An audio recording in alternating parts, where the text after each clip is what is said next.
Hey guys, it's Kelsey/Countess Luna here. Today we're going to work on supported headstand and hope that my dog doesn't get in the way too much. This is the third time I've tried to make this video and he's very enthused about being part of it.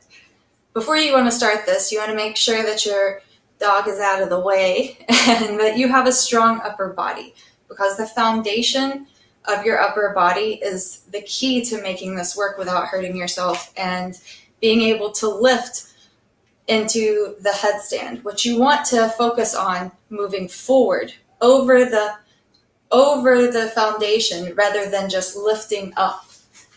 All right, so we're going to get the dog over here and your base.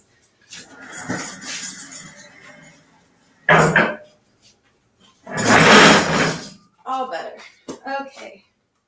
All right, so you want to make sure you have your belly muscles tightened and sucked in to do this, because if your foundation isn't strong enough, you're not going to be able to lift forward over it. And when you try to lift up, you're going to put pressure on the wrong parts of your lower back and you could hurt yourself. So make sure we're activating our belly so that we can lift forward over our foundation instead of just throwing our legs up in the air.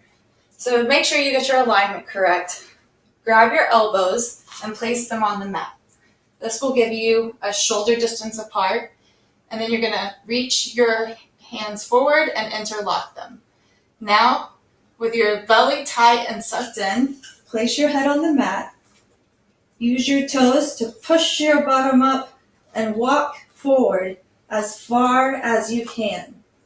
Now that you're here, you want to feel that strength in your foundation and feel your pelvic floor pushing forward rather than lifting up. You want to feel it pushing forward over this core of your foundation.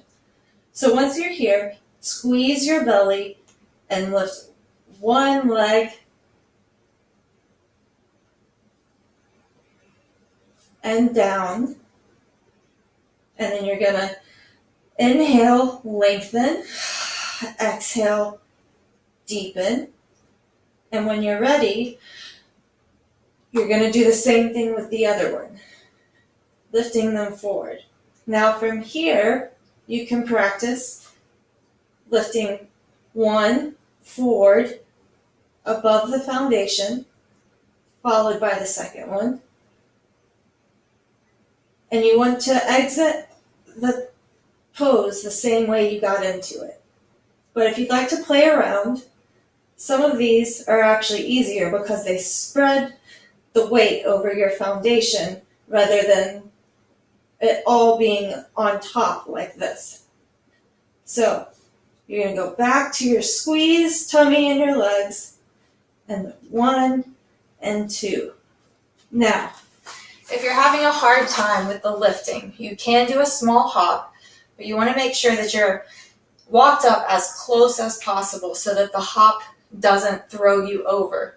Because again, we're lifting forward over the foundation, not up. So you don't want to just kick your leg up. After you're back here, if you're getting stuck about here, you can do a very small hop. Make sure you're very close and hop over and forward. And you want to exit the same way that you entered. And to get your balance and your blood flow back to normal, you want to end with a child's pose. Get some good breaths in. And slowly slide up. And last, roll your head up. Bring your hands to heart center. Namaste. Thanks for watching.